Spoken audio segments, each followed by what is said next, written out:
Hey, Ron's Bass Lessons here with one from the Commodores. It's called Too Hot to Trot. This is actually by request. And actually, thank you for requesting this because this is actually a cool song. I might try to work this into the band I'm playing in now. Funky song from, I'm thinking the 70s, maybe the 60s. And fairly typical of the funk style at that time. So it actually doesn't have like a lot of chord changes. So what they do is they state things around the chords creatively, and that's how they get it to sound really wild and, you know, adventurous and busy without it being complicated. So at the beginning, there's a lot of horns in this song, so you're not really obligated to do much. Now, I've seen a couple of guys that have copied the song, and I think they put their own little twist on it. You know, a couple of slap bass guys out there, they did a great job, but I think they added their own stuff that I don't really hear it in the recording necessarily. I could be wrong, but I don't hear it as busy as they're saying. Maybe it's just the recording I have. But anyway, I'm going to give you the essentials of it, and then once you know those chord changes, then you can certainly pick out other notes on the neck that stayed around those chords. You know, like for instance, you got an E chord, like for instance E, you know, you got the open E, you know, the octaves, you can either take the fifth, you know, and then of course you can move around, and you can go E pentatonic, scale, you know, you can make all kinds of statements if it feels good around those chords between the main riff. So the main riff, I do have like a transcribed intro before the verse riff starts, because there's kind of like a thing with like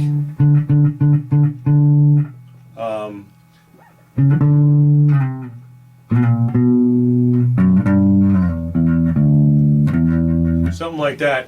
But you know, again, it's really optional whether or not you want to work it in, because I don't really necessarily hear it definitively in the song, but it's been suggested by some people that have interpreted the song that there's stuff like that going on at the beginning. I think there's definitely like a octave of the E chord going on. You know, so you're on your 7th fret, so you're 7 and 9. There's definitely something like that going on. But there's also extra guitars in there too. So sometimes if the guitar guy, you know, is hitting his thicker strings, it can be mistaken for a really trebly bass too. So again, what I kind of have before the main riff starts is something like doing a little trill on the E, and then kind of hitting and then 6, 7, 4, 5. No, I'm sorry. 6, 7, 3, 4, 4, 5. And this ends up on the 2nd fret on the E. So you're on the bottom string. Again, 6, 7, 3, 4, and up one string onto the D string, 4, 5, and then hitting the E. So if you want to try to work that in, that's just an idea. And as always, I have this transcribed in tablature, so I'm more than happy to share it with you. Just email me. It's at the end of the video. Okay, so the main riff is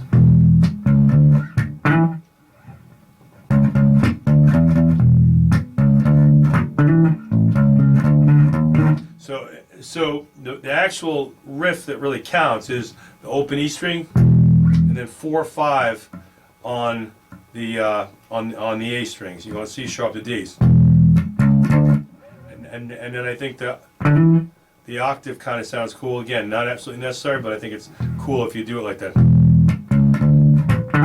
And you don't have to do it every time, but it does give you a little bit of that, you know, slap bass feel. You know, I don't really have this bass set up EQ'd for the slapping so much, but you know, you can do it if you do that thing. You know, so anyway, so that's the main riff as I see it. And then what you do between it before you state it again, they keep stating it over and over again in most of the song, is really up to you. So what mostly they're doing in my opinion, is they're chromatically making their way back up to the E. So they, they keep stating E, E, E. So it's like,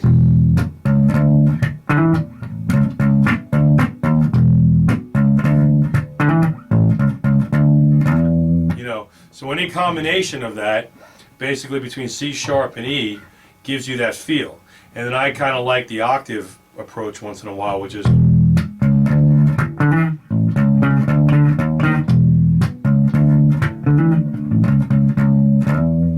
that kind of thing. And like I said, I mean, you can, anything that your ear fits in that's within that E chord or that E scale that sounds good, go for it. You can, go for octaves or something. I mean, anything. You can state whatever you want. It's like a little chance to make up your own little quick solo. The song's pretty fast, though. So that's another thing. I don't think you need to be too busy because it's a very fast tempoed song. So you're not going to fit in a lot of notes that people are going to discern anyway, But again, that's up to you. If it's fun for you, then do it for that reason. Okay, so I call that the verse main riff. Even though they're stating "Too Hot to Trot" over and over again, it sounds like a chorus. To me, that's the verse, the way the song feels to me. And then they have this, what I call the chorus part, which goes, it's G sharp to C sharp to F sharp. So it's like,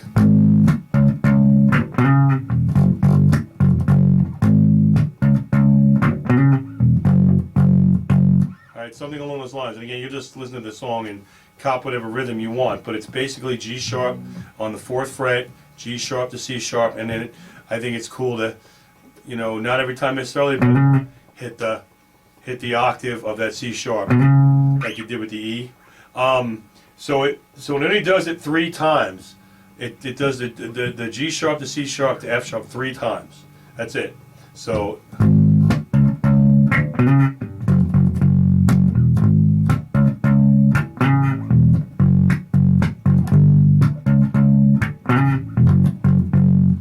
The turnaround is just G.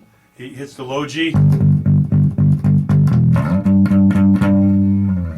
hits the high G on the 10th fret on the A string. Okay, so that's your turnaround part.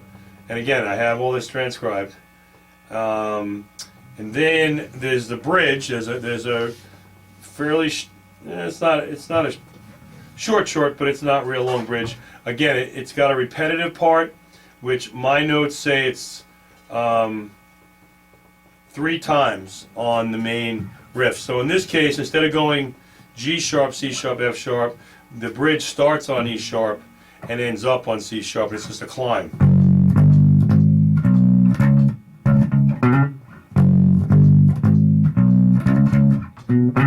Okay, so the basic feel of it to me is 2, 3, 4, 2.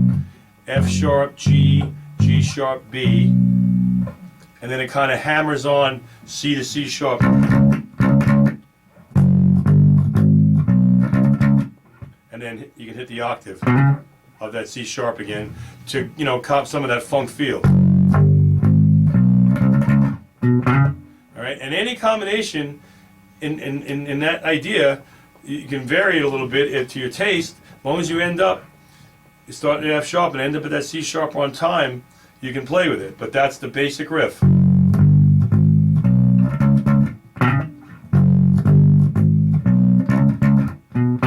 Okay, you don't even really need the hammer on, but I just think it's extra little cool coloring on it, Okay, and then after it does that 3 times, then it just hangs on the C sharp. Now I have it notated 8 times total. I don't know if that's true on every recording of the song, but you'll hear it hang on this C sharp, and then you'll hear it change to E. So it'll be like the last time through, and then it'll be.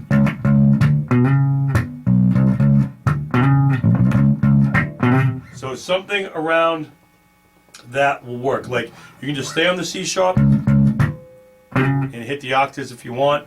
Or you can climb up, kind of ghost up, okay? And and again, I have it. The way I have it transcribed from the recording I have it doing it sort of 4 times without really a climb, sort of just.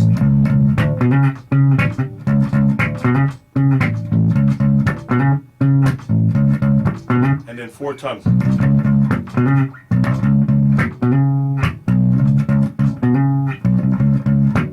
You know, but again, it's song's so fast. I don't know if anybody would even notice, but you. So it's really a matter of whether that's fun for you. And then after it does that C sharp, then you'll hear it change to E. And again, depending on the recording, it might be slightly different, but the basic idea is the horns do a thing. It's like they call it like a call and answer. The horns will do something, and then you hit E with the band. You know, you'll hear the band do it too. And then, depending on the recording, sometimes I think they're doing a.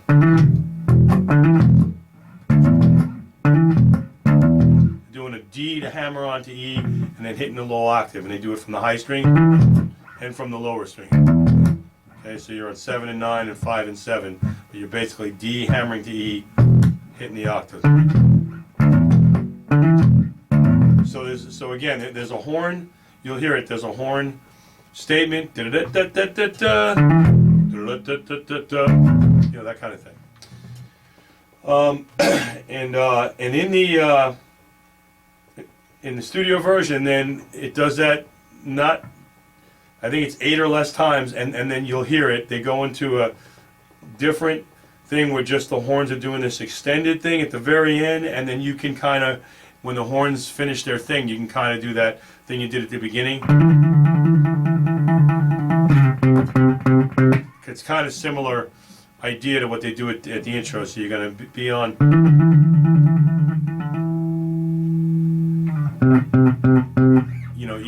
You know, well, you're making your way back to C eventually. Yeah, actually, I'm sorry, I think it's D that you want to do, because the D is going to make you want to get back to that E tonal again. So it's, you know, you just fit that in a way, you create the tension just long enough to make you want to go back. And then it just goes back to the top, and on the studio version that I have, it just fades. On that.